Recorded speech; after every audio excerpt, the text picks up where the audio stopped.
Hello, my dear students. Today we will study a poem that is Dover Beach. It is written by Matthew Arnold. So, first of all, we will deal with the introduction of the poet. Matthew Arnold stands next to the Browning and Tennyson. He is from the Victorian era. He was a poet of high order and he was a great scholar of this Victorian era. Matthew Arnold's poems Sohrab and Rustam and The Scholar Gypsy, these are most famous poems. The last one is, we can call it, a pastoral elegy that is written on the death of his friend, and his name was Arthur Clough. And Matthew Arnold is considered as a classicist because he was the great admirer of Greeks, and he believed that all great poetry is impersonal or objective, like drama and epic. मतलब जो भी poem हम लिखते हैं वो impersonal, उसमें individuality नहीं होनी चाहिए, और ये ड्रामा और पोइट्री, एपिक पोइट्री की तरह होनी चाहिए। उसमें हमारे पर्सनल व्यूज़ नहीं होने चाहिए। एक पोइट को बिल्कुल ऑब्जेक्टिव तरीके से पोएम लिखनी चाहिए, वो ये कहता है। So in spite of all his principles, he give his poem an impression of the academic, imitative and unreal, and he gives some self expressions also. So these are some great characteristics of Matthew Arnold. Now we will discuss the poem. So this poem is about uh, pessimism and misery, and it published in 1867, and it depicts Greek poet Sophocles. आपने भी नाम सुना होगा Sophocles. He was a Greek poet. So in older times people had love and faith for one another, which appear shaking now give. सो अब क्या हो रहा है कि पहले के टाइम पे क्या होता था कि जो लोग थे वो लव एंड फेथ को ज़्यादा इम्पोर्टेंस देते थे, और अब ये जो रिलेशन है ये शेकिंग हो रहे हैं, टूट रहे हैं, लोगों को स्ट्रगल करना पड़ रहा है, और लोगों में क्या हो रहा है कि कॉन्फिडेंस, बिलीव, ये सब चीज़ें अब कम होती जा रही हैं। तो इन सब चीज़ों को वो कंपेयर कर रहा है। एक ब्यूटीफुल इमेजरी आर्नोल्ड यहाँ पे यूज़ कर रहे हैं, and Arnold here compares this state of tormented world, मतलब इस वर्ल्ड में जो टॉर्मेंटेड मतलब जो परेशान है, प्रताड़ित है, किन चीज़ों से, विद द नेचुरल फेनोमेना, कि किस तरह से लोग एक दूसरे से परेशान है, रिश्तों से परेशान है, विश्वास ख़त्म हो गया है, लव ख़त्म हो गया है। तो ये जो पोइट है मैथ्यू आर्नोल्ड, ये एक डोवर बीच के पास खड़े हैं और एक तरह से ऑब्जर्व कर रहे हैं, वर्ल्ड को ऑब्जर्व कर रहे हैं, और वर्ल्ड को ऑब्जर्व करते हुए उन्होंने ये पोएम लिखी है। So here poet finds himself in dilemma between the two worlds, one world referring to the old values of life and another powerless to be born। मतलब दो तरह का वर्ल्ड है, दो तरह की दुनिया है। एक तो किस तरह की है, ओल्ड वैल्यूज़ ऑफ लाइफ, जो पहले हम विश्वास करते थे, जिन चीज़ों में हम विश्वास करते थे, एक तो वो दुनिया थी, और एक जो कौन सी दुनिया है, जो पावरलेस टू बी बॉर्न, वो अब इतना उसमें पावर नहीं रहा उन चीज़ों में, उन वैल्यूज़ में, कि वो पैदा हो सके, कि नए वैल्यूज़ पैदा कर सके। तो ये इसका बेसिक आइडिया है।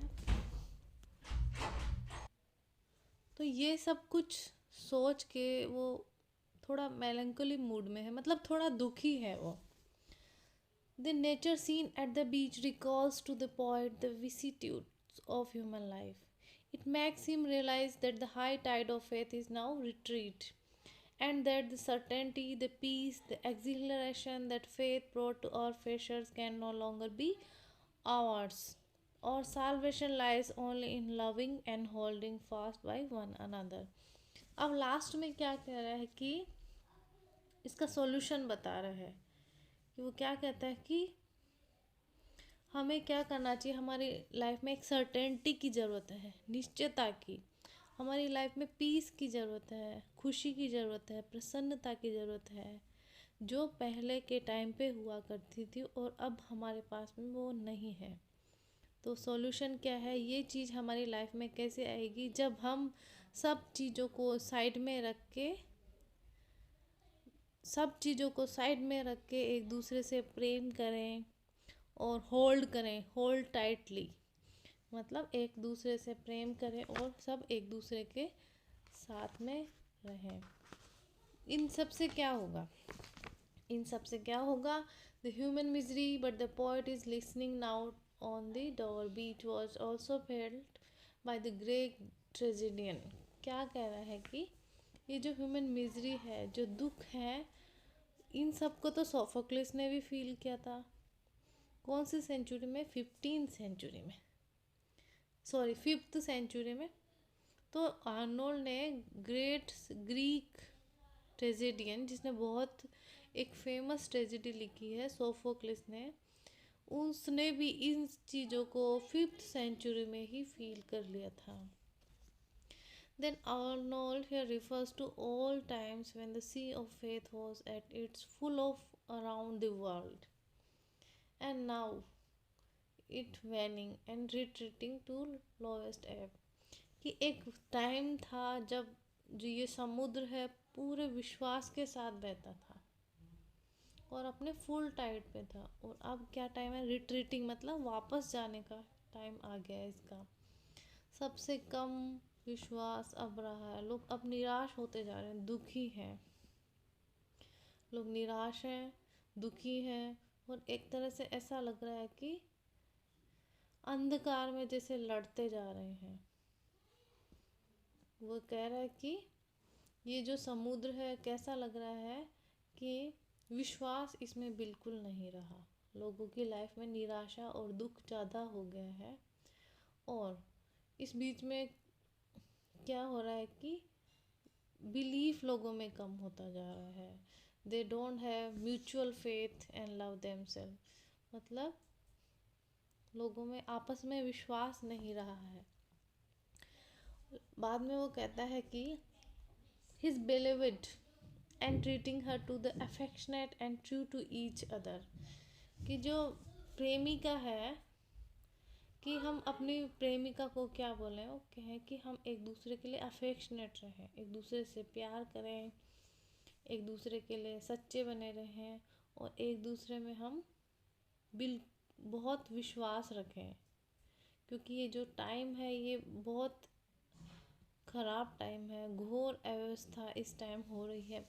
तो जिनसे हम प्यार करते हैं, जो हमारे लव्ड वंस हैं, कम से कम उनमें हम ट्रस्ट करें, उनसे अफेक्शन रखें और उनसे ट्रू रहें, मतलब उनके साथ सच्चे रहें.